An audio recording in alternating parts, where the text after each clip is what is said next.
안녕하십니까. 한자 총론이라는 제목의 강의의 제1강 첫 번째 강의입니다.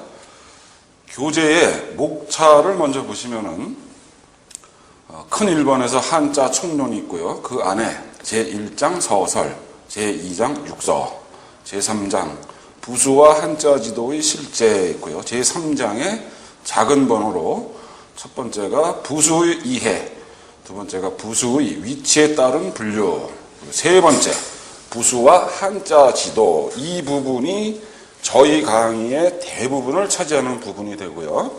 그다음에 성질별 부수 분류 방식이나 부수의 변형은 나중에 참고로 그냥 보시는 정도로 하시면 됩니다.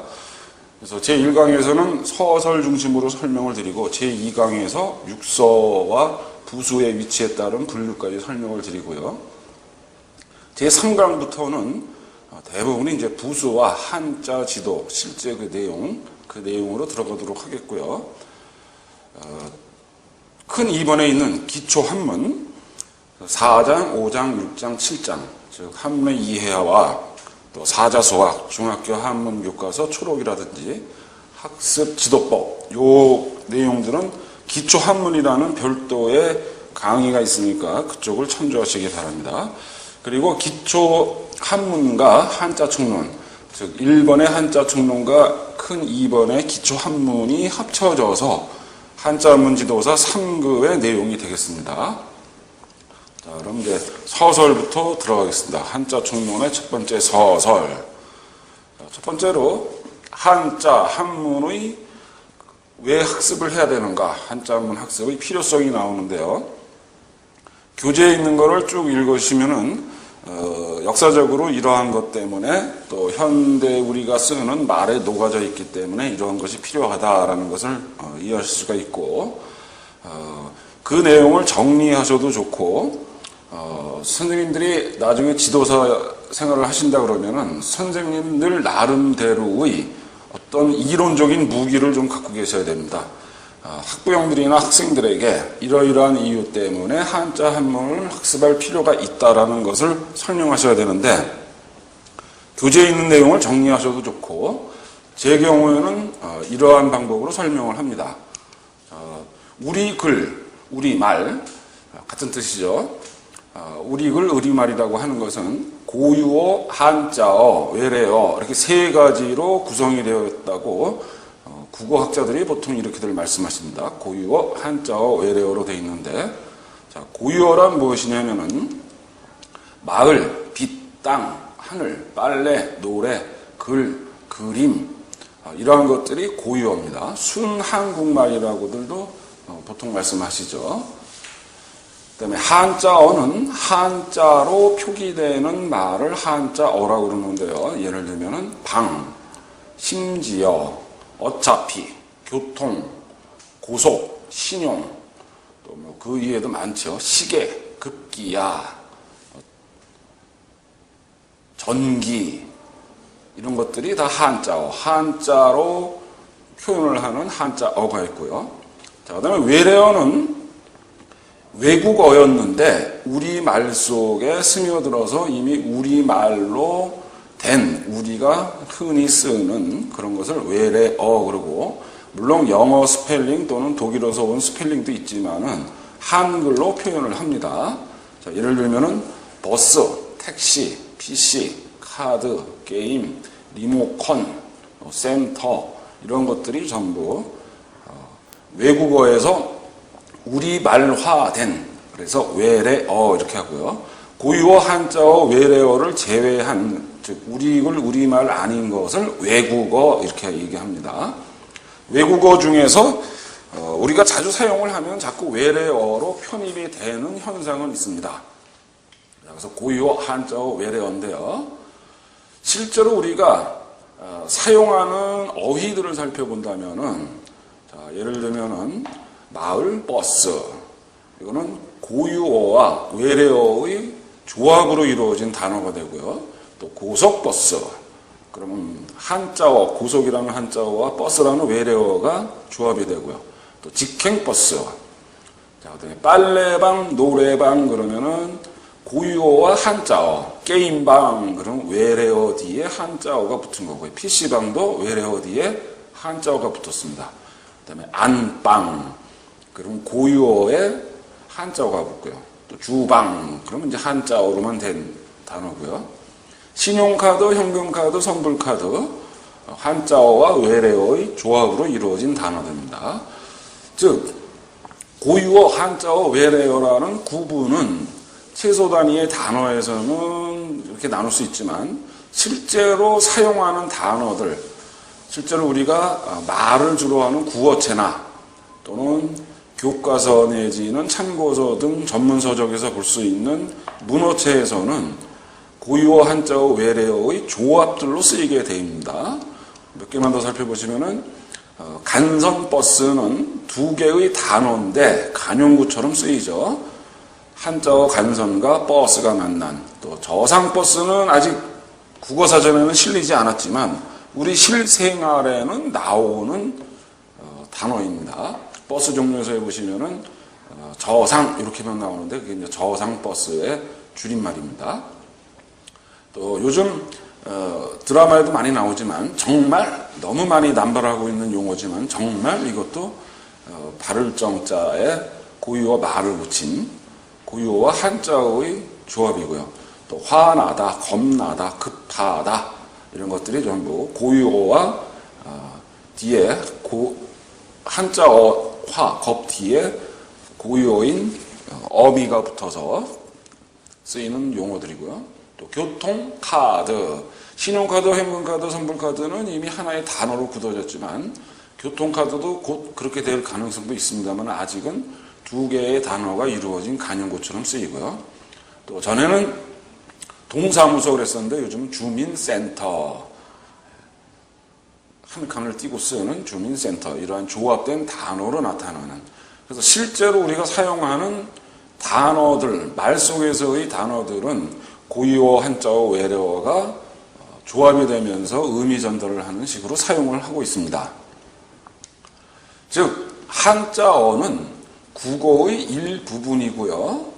한자만 본다면은 한자가 중국 거라고 할 수 있지만 한자어는 이미 우리말 속에 큰 부분을 차지하는 일부분으로 생각을 하시고 공부를 하시고, 이래서 한자를 알아야 의사소통도 확실하고 또 수업 시간에도 빨리빨리 개념 정리를 하거나 선생님의 말씀을 잘 알아들 수 있다는 이런 식으로 조금 더 여기에 살을 붙이고 선생님들의 경험을 좀 추가하는 식으로 설명하셔도 되고요. 그래서 저는 항상 이 방법으로 한자 한문이 왜 필요한지를 설명을 하고 있습니다. 자, 그 다음으로는 이제 우리말 특징 중에 또 하나가 동음 이의어가 무척 많다는 겁니다. 이 동음 이의어 때문에 쓰기 시험도 나오지만 한자 시험이 아니라 국어 시험 문제에서도 동음 이의어 때문에 그 정확한 뜻을 묻는 문제들이 많이 나오고, 또 동음 이의어를 정확하게 구분해서 알아야 시험 문제도 풀 수가 있는데, 왜냐하면 시험 문제 대부분이 한자 자격급수 시험이 아니고요. 초중고 대학교까지의 시험 문제들, 다른 과목의 시험 문제들에 한자 표기가 없이 한글로만 표시를 해주니까 무엇을 뜻하는지는 앞뒤에 문장을 봐가면서 구분을 해야 되는 그런 어려움도 좀 있습니다. 자, 예를 하나만 들어보게 되면은 전기라는 단어를 국어사전에서 찾아보시면은 제가 여기에 표시한 거는 한 11가지만 표시했는데 실제로는 더 많습니다. 등을 켜는 전기, 또 전기로 움직이는 기계, 전기로 사용하는 기구들, 또 전기, 어떤 사람의 내용을 쭉 적은 것, 전기, 그럼 전체의 기간, 전기 후기하는 앞의 기간, 뒤의 기간, 이런 식으로 전기 그랬을 적에 단어가 무척 많고요. 또한 이렇게 동음이어를 잘 알아야 될 뿐만 아니라 개념어, 학습용어, 즉 교과서, 참고서, 전문서적에 표현되는 단어들은 학습용어라고 볼 수 있는 그것들은 대부분이 개념어인데, 학습용어, 개념어의 거의 80% 이상, 심한 경우는 90%까지 되는 용어들이 거의 한자어들이고 토시나 또는 의사 표현을 조금 더 확실하기 위해서 외래어를 조금 넣는 정도지 대부분이 한자어로 되어 있습니다. 그래서 한자어를 많이 알면은 바꿔서 개념어를 확실하게 이해할 수 있고 학습 용어를 쉽게 터득을 할 수 있는 이치입니다. 개념어 학습 용어를 정확하게 터득을 해야 그 교과 과정에 선생님께서 말씀하시는 것을 이해할 수가 있고 뿐더러 자기 표현을 잘할 수 있는 어휘력도 늘어나고요. 어휘력도 증진이 되고 또 조력도 향상시킬 수 있고 아울러서 사고력도 많이 향상이 됩니다. 그래서 책을 많이 읽은 학생들이 학업 성적이 좀 좋은 이유도 비록 한자로 쓰기는 좀 어렵더라도 이해력이 뛰어나기 때문에 그렇게 볼 수도 있고 사고력이 좀 더 폭이 넓어지고 뛰어나니까 그렇다고 볼 수도 있습니다. 그래서 개념어 학습 용어가 대부분이 한자어인데 이를 한자로 통해서 학습을 한다면은 이해력, 어휘력, 조력, 사고력 등등이 향상될 수 있고 이렇게 됨으로써 정확한 언어 구사뿐만 아니라 학습 능력 향상도 기대할 수가 있고요.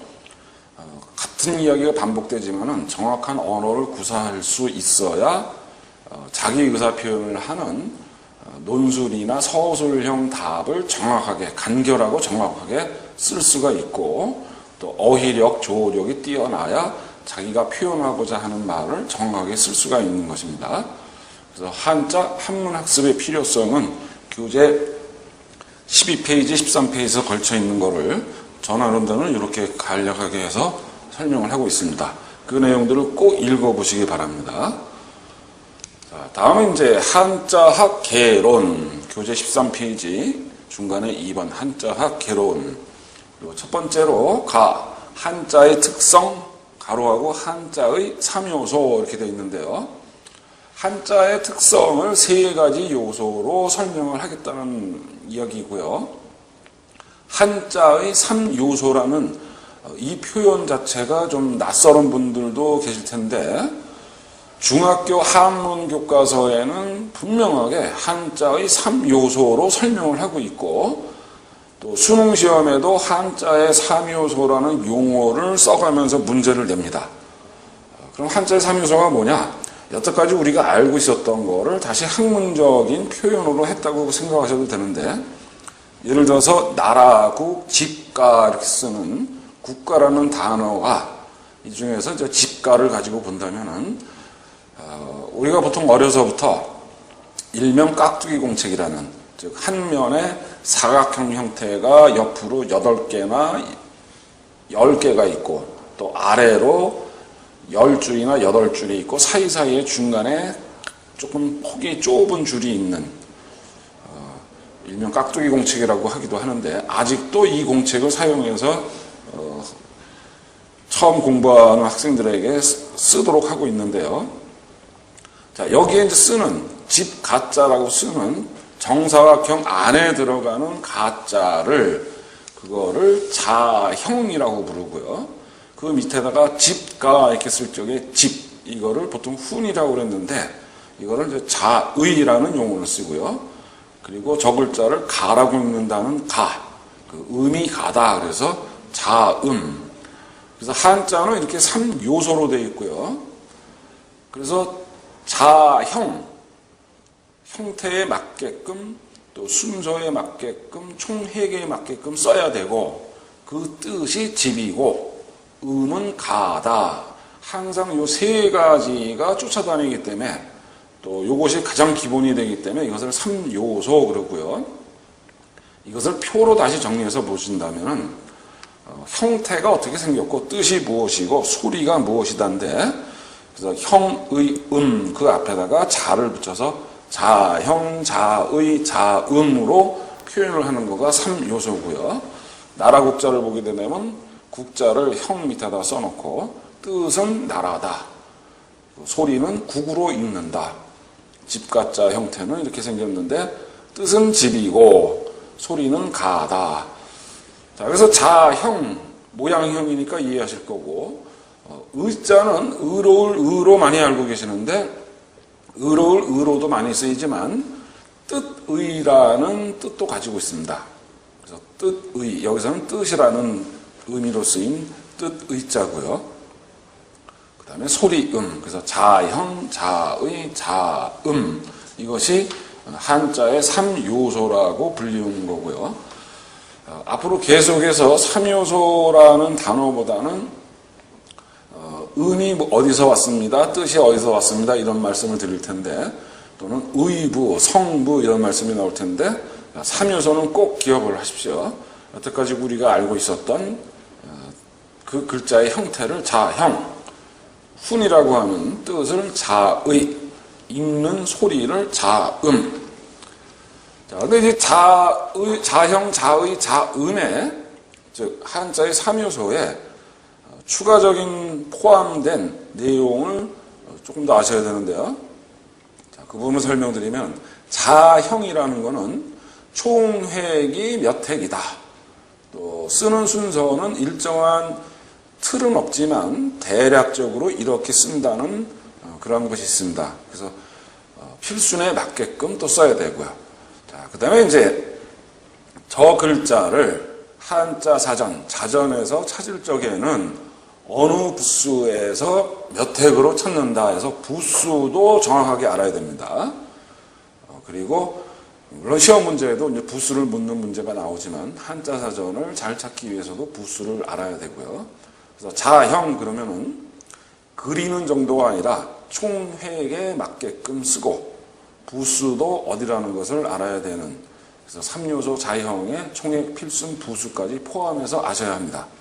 자, 그 다음에 자의. 자의는 훈이라고 그랬죠. 훈.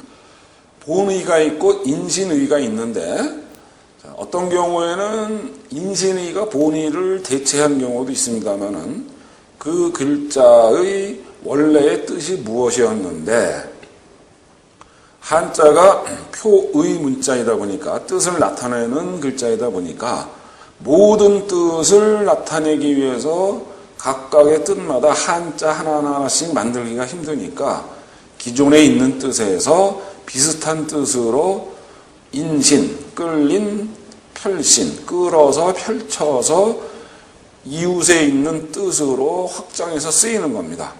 그래서 본의뿐만 아니라 인신의까지도 아셔야 그 자가 다른 글자와 만났을 적의 어휘, 단어 해석을 정확하게 하실 수가 있습니다. 뿐더러 한자가 아닌 한문으로 넘어가시면, 한문 단계로 가시면 인신의를 많이 아셔야 그 문장에 맞게끔 그 문장의 정확한 뜻 해석을 하실 수 있기 때문에 본의와 인신의를 참고적으로 더 학습을 하시고, 인신의까지 다 외워야 되느냐는 질문이 가끔씩 있는데 본의만 외우려고 그러시지 마시고요. 또 본의도 외우려고 하시지 마시고 한자 사전, 자전을 자주 펼치는 습관을 가지시기 바랍니다. 그래서 자주 보고 또 인신의를 외운다기보다는 그 인신의가 쓰이는 단어를 자주 들여다보고 그 활용을 하는 방법으로 익히는 방법이 더 옳습니다. 그래서 본의 인신의. 자, 그다음에 이제 자음, 소리는 본음이 무엇이다. 그런데 한 글자가 형태는 똑같은데 음이 여러 가지인 경우가 있는데요. 의, 뜻도 하나이면서 일자 일의인데 어떤 경우에는 음이 바뀌는 경우도 있고, 또 대개 음이 다르게 발음이 된다고 그런다면 뜻도 바뀌는 경우도 많습니다. 그래서 일자 다음이 있다는 것도 기억을 하시고, 일자 다음이 나오는 경우에는 제가 추가해서 주의를 하시도록 설명을 꼭 드리도록 하겠습니다. 그래서 어떤 하나의 한자를 안다는 것은 생긴 모양만 봤다고 해서 아는 게 아니고 획수대로 쓸 줄 알아야 되고, 또 총획에 맞게끔 써야 되고, 뜻을 맞게 새길 줄 알아야 되고, 즉 의를 본의인지 인신인지를 그 단어에 맞게끔 풀이를 잘 해야 되고, 또한 이 한자어는 우리 국어의 일부분이니까 국어에서 정의하는, 표준어에서 정의하는 정의대로 발음을 잘 해야 됩니다. 예를 들면은 두음 법칙이나 활음조 현상을 맞게끔 발음을 해야 됩니다. 그리고 자원 또는 육선은 이제 두 번째 강의에서 설명드리겠는데 그것에 맞게끔 설명을 할 수 있어야 합니다. 지도사 과정으로 가신다면은, 지도사를 하신다면은 자원에 맞게끔 설명할 수 있는 것까지 하셔야 되고, 자, 학생들은 획수대로 쓰고 뜻을 맞게 알아야 되고, 단어에 맞게끔 국어 발음대로 읽는 것, 이 세 가지를 꼭 해야만이 그 글자를 제대로 안다고 할 수 있는 것입니다. 자, 다음은 이제 한자학 개론에서 한자의 기원, 14페이지 한자의 기원. 기원은 저의 교재에 있는 것처럼 근원 원자를 써도 되고 또 국어서전을 이럴 때는 꼭 참고하시기 바랍니다. 언덕 원자를 쓰기도 하는데 나중에 이제 저 글자에 나오면 다시 해서 설명드리겠는데 원래는 언덕원이 근원원의 뜻도 가지고 있었는데 언덕원으로 너무 많이 쓰이다 보니까 근원원은 삼수, 물수를 붙여서 분류를 따로 쓰기 시작했지만은 워낙 옛날부터 기원 그러면은 두 글자를 병행해서 썼기 때문에 국어사전에도 두 가지로 병기가 되어 있습니다.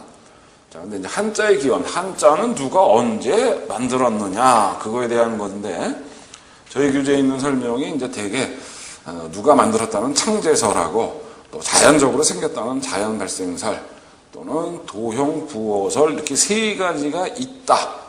세 가지의 주장이 있는 것은 사실인데요. 그거보다는 긴 세월 동안 여러 사람들에 의해서 새로 만들어지고 또 자형이나 뜻이 슬쩍슬쩍 바뀌면서 변천되면서 또 여러 사람들이 다른 방법으로 사용을 하면은 그 뜻도 생기고 해서 긴 세월 동안 3,400년 이상 동안 여러 사람들에 의해서 발명되고 변천되고 사용되어 온 것이 정확한 한자의 기원입니다.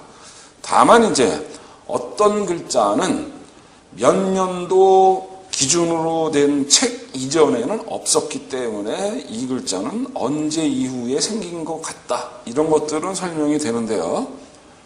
긴 세월 동안 여러 사람들에 의해서 발명, 변천, 사용되었다. 이렇게 이해하시는 거가 옳게 새기시는 겁니다. 그래서 한자의 기원을 설명드렸고요. 자, 그 다음에 이제 한자의 변천, 한자가 어떻게 변천되어 왔느냐를 설명드리겠는데요. 자, 제일 먼저 이제 갑골문자입니다. 갑골문이라고 줄여서 얘기하기도 하는데 갑골문자인데 그 전에도 글자가 있었는지는 아직은 밝혀진 것은 없는데 지금까지 발견된 문자 중에서 제일 오래된 것이 갑골문이라고 이름 붙여진 것인데 이 글자들은 은나라 시대 기원전 15세기에서 은나라 자체가 기원전 15세기에서 기원전 1046년에 멸망한 나라인데 그래서 갑골문을 기원전 15세기경 그래서 지금으로부터 3,400여 년 전에 생긴 글자라고 얘기합니다. 즉 은나라의 예터, 은어에서 발견됐다 그래서 은어 문자라고도 합니다만은 한자 한문에서는 갑골문 이렇게 부르는데요. 거북이의 배딱지나 또는 동물의 뼈에 새겨진 문자입니다. 그래서 거북이의 배딱지다 그래서 거기에서 갑자를 따고요. 동물의 뼈, 그래서 골자를 따가지고 갑골에 새겨진 문자다 해서 갑골 문자 이렇게 부르고요. 자, 특징은 저희 교재에 있는 그림인데요. 거기에 아라비아 숫자 1, 2, 3, 4, 5, 6, 7 써 있는 거는 그 1번에 해당되는 무리의 문장, 2번에 해당되는 무리의 문장들을 학자들이 사진으로 찍어서 1, 2, 3, 4 이렇게 표시를 한 거고요. 당연히 3,400년 전에는 아라비아 숫자를 여기다 새기지 않았었겠죠. 그래서 거북이 모양의 거북이 배딱지에 새겨진 글자를 사진 찍어서 설명하기 위해서 1, 2, 3, 4를 붙인 겁니다. 자, 그림을 자세히 보시면은 해화적인 특징이 뚜렷하다 이렇게 돼 있는데 그림 모양을 많이 닮았고 그래서 글자의 크기가 일정하지가 않습니다. 좌우는 좀 일정해 보이지만 상하의 길이는 일정하지가 않고 또한 어떤 그림을 본딴 대부분이 상령자들이 많기 때문에 그림의 요소가 강하고 또 거북이 배딱지 면적이 충분한 경우에는 수직으로 쓴 경우도 있지만은 6번, 5번, 7번처럼 대각선 방향으로 쓴 글자들도 많은 거가 이 갑골 문자의 특징입니다. 그리고 이제 딱딱한 거북이 배딱지에다가 글자를 새기다 보니까 필체가 가늘고 길게 된 것이 특징으로 볼 수가 있고요. 그 내용들을 보면은 대부분이 제사를 언제 하는 게 좋을까? 정벌을 하러 갈까 말까? 농사를 관한 시기를 어떻게 할까? 또 사냥에 관한 것 등등을 물어보는, 즉 점을 친 기록들입니다. 또 점치는 이렇게 하는 게 어떨까 하는 물어보는 기록도 있지만 그렇게 하고 나서 해봤더니 좋더라 나쁘더라 안 좋더라 그렇더라 하는 그 결과까지 기록을 해놓은 것들입니다. 그래서 점을 친 기록, 즉 나라의 중요한 행사에 대해서 기록을 한 것들이고요. 이 각골문은 1899년에 중국의 국자감 죄주, 제사 지낼 제자인데 이럴 적에는 벼슬 이름이 되니까 죄주로 있는데요. 즉 우리나라로 얘기한다면 국립대 총장입니다. 그분 왕이영이라는 분이 발견을 했고 이분이 계속 발굴을 해가지고 많은 발굴을 했지만 이분이 정리 해석까지는 못하시고 떠나셨고 그 후대에 다른 학자들이 이제 정리하고 해석을 하고 분류를 하고 해서 알려진 건데 지금까지 밝혀진 거로는 4,500여 자 그러는데 왜 정확한 숫자가 안 나오냐면요. 이 왕이영뿐만 아니라 다른 중국 학자들도 발굴을 많이 했고 또한 그 당시에 중국에 와 있었던 캐나다, 신부 유럽의 어떤 학자, 미국의 누구 등등등 이분들이 발굴을 해서 자기네 나라로 가져갔기 때문에 정확히 몇 점, 몇 자인지 아직도 밝혀지지가 않은 것이 갑골 문자입니다. 그래서 갑골문은 그림 형태를 본딴 건데 기원전 15세기, 지금부터 3,400여 년 전에 쓰였던 문자들이고요. 그 다음은 이제 금문이라고 불리는 건데, 또는 금성문 하기도 합니다. 또는 종종문 하다가, 요즘은 이제 줄여서 금문을 하게 되는데요. 주나라 시대인데요. 은나라 다음에 있는 하은주의 은나라 다음에 있는 주나라 시대인데, 기원전 1027년에서 기원전 771년까지 있었던 주나라 시대인데 대략 그래서 기원전 11세기로 보고 지금으로부터 한 2400년 전, 2300년 전 이렇게 보는데요. 이때는 청동기 문화가 꽃피었던 시대고 청동기 그러면 청동기로 만든 대표적인 거가 종이나 소시나 또는 제서 지낼 때 쓰는 제기 그리고 이제 많은 양은 아니지만 칼에도 글자들이 새겨 있고요. 그 당시에 또 이제 비석에 새겨진 문자들이 이거를 이제 합쳐서 세금자를 쓰는 여기서 세금자는 당연히 동입니다. 세금자와 비석. 그래서 돌석자 써서 금성문하고 또는 종정세기, 종정이기에 많다 해서 종정문 그러다가 지금은 금문 이렇게 줄여서 얘기합니다. 자, 이 특징은 자획이 넓고 굵으면서 갑골문에 비교해서 비교적 정연하며 즉 크기가 일정하면서 균형이 잡혀 있고요. 또 기호적인 특성이 좀 더 두드러진 특징이 있습니다. 그래서 갑골문 다음에 금문이라는 거가 쓰여졌고요. 자, 그 다음으로는 전서라는 것이 있는데 자, 크게 봐서 전서. 자, 이 전서는 주나라의 태사주라는 사람이 정리했다. 그래서 주문 이렇게 부르는데요. 대략 기원전 9세기로 보고 있는데 이 대전이 각 제후국에 같이 사용이 됐습니다.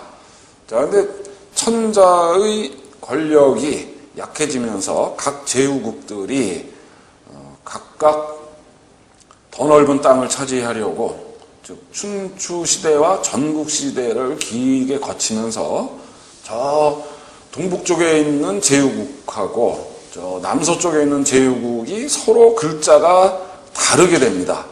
또 저쪽에 있는 나라에서 새로 생긴 글자를 저 서남 쪽에 있는 나라에서는 모르거나 이렇게 되는 것들이 발생되면서 각 제후국에서 많은 이체자가 발생이 되고요. 그러한 현상이 춘추 전국 시대를 쭉 거치면서 발생되고 있었는데 진나라가 통일을 하죠. 소위 진시황, 그 폭군으로 알려진 진시황이 통일을 한 후에 이사라는 신하가 건의를 합니다. 길도 통일하고 심지어는 수레 바퀴의 크기, 수레의 폭, 문지방의 높이까지도 통일을 했던 중앙 통일 정책을 썼던 진시황이 이사가 건의한 문자 통일안을 받아들입니다. 문자가 통일이 안 되니까 중앙정부에서 명령을 내린 것을 저 변방에 있는 지방의 관료가 읽지 못하는 또는 지방에서 올라온 글자가 다른 이러한 것 때문에 건의를 해서 문자를 통일을 했는데 그것을 소전이라고 부르는데요. 이때가 기원전 3세기. 소전이라 할 때의 그 작을 소자는 여기서는 간추릴 소입니다. 즉 주문을 간추려서 이러이러한 뜻을 가진 글자, 요 글자의 여러 가지 형태는 이걸로 통일한다. 이렇게 간추려서 소전이라고 부르고요. 이것을 소전이라고 명칭을 하니까 그 전에 있던 글자들을 대전이라고 이제 후대 학자들이 붙인 겁니다. 그래서 크게 봐서는 전서인데 그 안에 내용으로 보면은 쭉 내려왔던 전설을 이사의 건의로 통일한 것이 소전. 그거에 상대적으로 대전이라는 명칭을 쓰는 겁니다. 그래서 소전 그러는데 소전은 특징이 예술적으로 그래서 그런지 아주 아름답습니다만은 단점이 실무 관리들이 하급 관리 실무 관료들이 기록을 하기에는 불편함이 많습니다.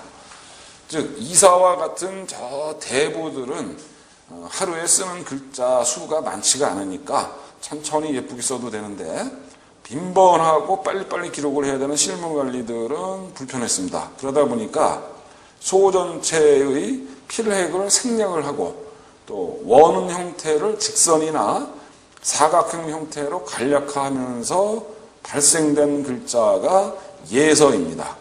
그래서 예서라는 명칭도 이제 나중에 붙은 건데요.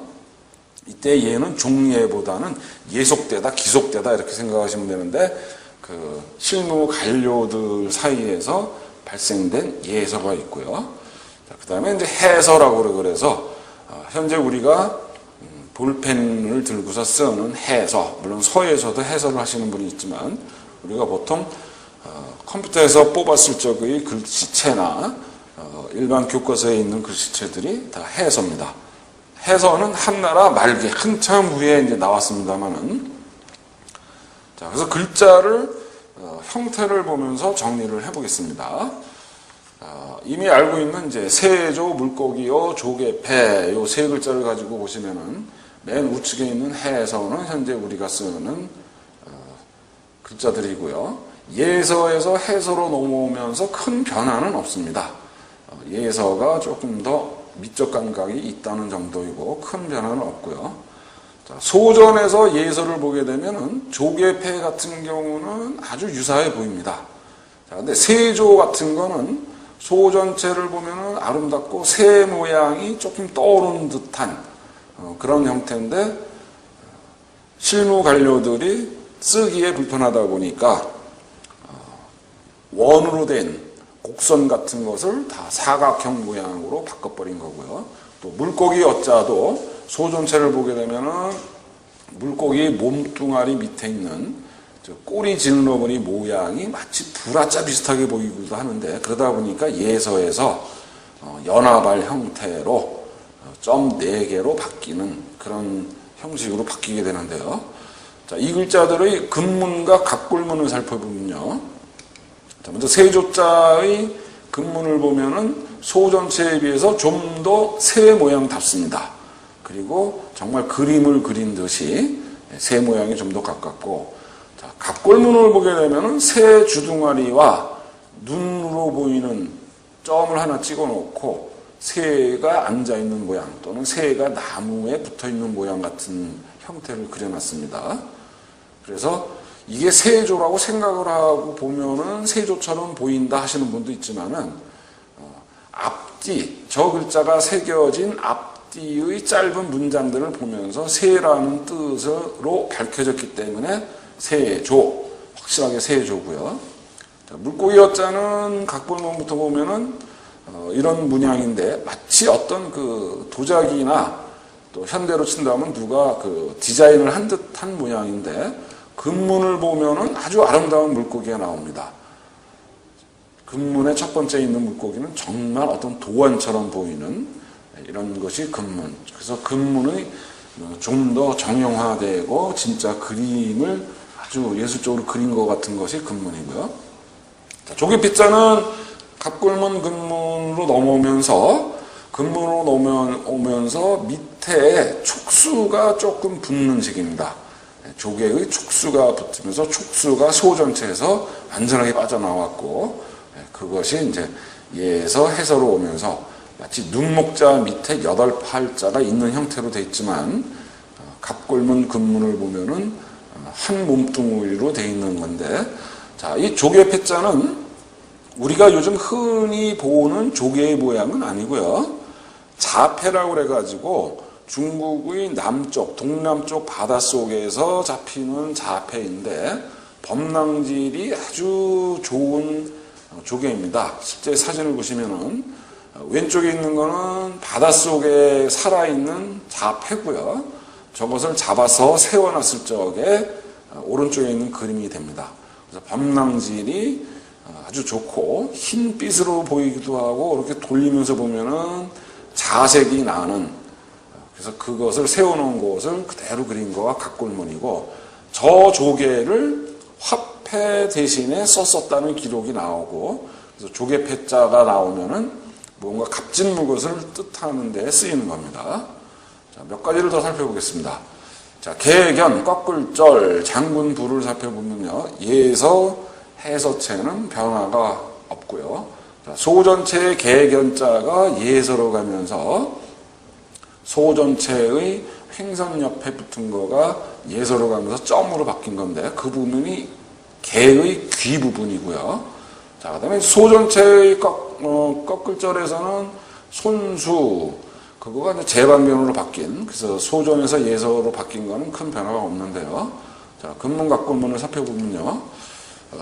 개견자는 개를 그린 건데 세워놨습니다. 글자를 왜 세웠냐면은 폭이 좁다 보니까, 죽감, 목감 나중에 설명을 드리겠는데, 특징이 폭이 좁고 상하 길이는 넉넉하다 보니까 글자들을 세우는 그런 습성이 있었습니다. 그래서 개를 세운 건데, 이 개를 세운 그림을 다시 원래대로 펼쳐서 보시면 편한데, 자, 개 사진을 한번 찍어서 비교를 해보시면 개를 이렇게 세워보니까 개처럼 안 보이죠. 또 저렇게 하는 것도 좀 좋지가 않고, 그래서 개를 원래대로 원래 사진 찍은 모양대로 이렇게 놓고요.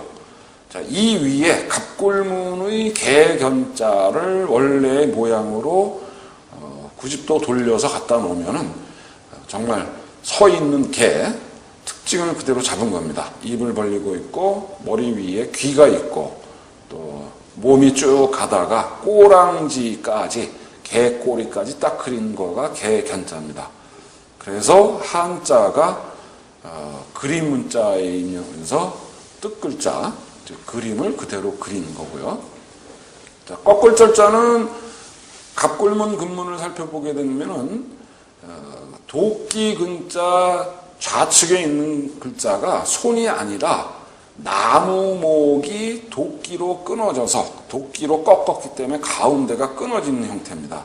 즉 나무목을 도끼로 가서 꺾다는데 나무목자가 소전으로 오면서 손수 형태로 잘못 박힌 것이 예서로 넘어가면서는 아예 제방변으로 굳어진 겁니다. 그래서 손으로 도끼를 들다가 아니라 도끼로 나무를 꺾다가 꺾을 절자고요. 자, 장군부의 장군이라는 것은 학생들은 이해를 잘 못합니다. 장군 사용을 안 해봤기 때문에 보통 이제 오줌 장군, 동장군 하기도 하고 뭐 간장을 실어나르는 그렇게 얘기도 하는 글자인데 각불문 근문을 보게 되면 소 전체 예서 해서 큰 차이가 없습니다.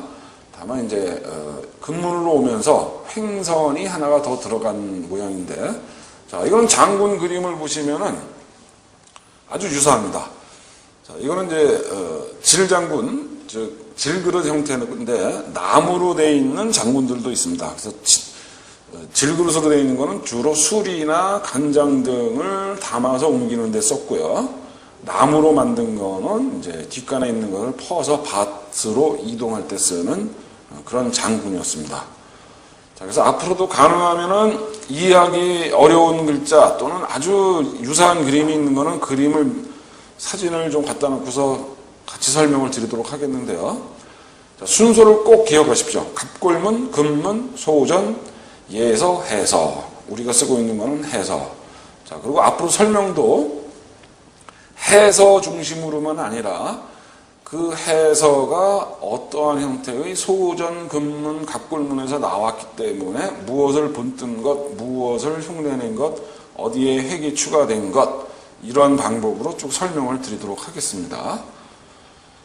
자, 그래서 1강을 정리해보면은 한자 한문 학습의 필요성은 한자가 우리말의 일부분, 국어의 일부분이라는 것을 꼭 기억하시고요. 또 한자의 특성, 한자의 3요소, 자형, 자의, 자음, 또 한자의 기원 설명드렸고 한자의 변찬, 갑골문, 금문, 소전, 예서, 해서 이 부분을 꼭 기억하시기 바랍니다. 1강은 여기까지입니다. 감사합니다.